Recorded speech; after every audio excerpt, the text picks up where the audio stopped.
এখনও সামাজিক মাধ্যমে গুজব ছড়িয়ে যাচ্ছেন আলো আসবেই নামের সমালোচিত হোয়াটসঅ্যাপ গ্রুপে সক্রিয় থাকা অভিনেত্রী সোহানা সাবা। গুজব ও মিথ্যা সংবাদে ভরপুর তার ফেসবুক প্রোফাইল। সোহানা সাবা ছিলেন কুখ্যাত আলো আসবেই হোয়াটসঅ্যাপ গ্রুপের সক্রিয় সদস্য, যে গ্রুপের ফাঁস হওয়া স্ক্রিনশটে দেখা যায় চিত্রনায়িকা অরুণা বিশ্বাস আন্দোলনরত ছাত্রছাত্রীদের উপর গরম পানি ঢালার কথা বলছেন।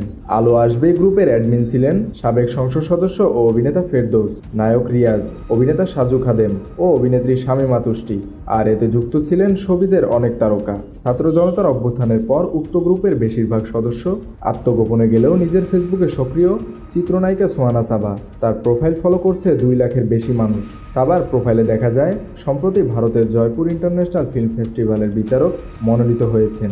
এ নিয়ে দেশের গণমাধ্যমের করা নিউজগুলো শেয়ার দিয়ে সংশ্লিষ্ট গণমাধ্যম কর্মীদের ধন্যবাদ দিয়েছেন। সোহানা সাবা গত 14 জানুয়ারি পলাতক সাবেক প্রধানমন্ত্রী শেখ হাসিনার একটি ছবি পোস্ট করেন। ছবিতে দেখা যায় ক্যামেরার সামনে কথা বলছেন শেখ হাসিনা। ছবিতে লেখা, একটি আন্তর্জাতিক গণমাধ্যমে সাক্ষাৎকার প্রদান করছেন বাংলাদেশের সাংবিধানিক ও বৈধ প্রধানমন্ত্রীর মর্যাদায় ভারতে অবস্থানরত মাননীয় প্রধানমন্ত্রী শেখ হাসিনা। ছবিটি শেয়ার করে সোহানা সাবা লিখেছেন, আন্তর্জাতিক গণমাধ্যমের কলম ভেঙে ফেলবো আজ।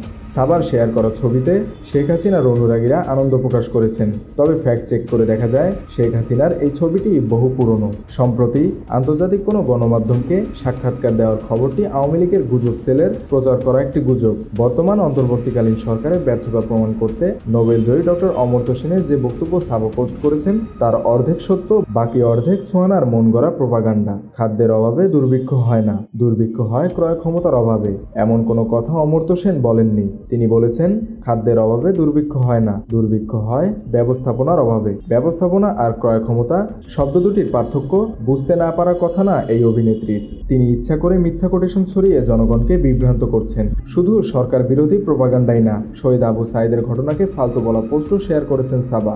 বর্তমানে ভারতে অবস্থান করছেন এই অভিনেত্রী। সামাজিক যোগাযোগ মাধ্যমে সেই ছবি প্রকাশ করছেন।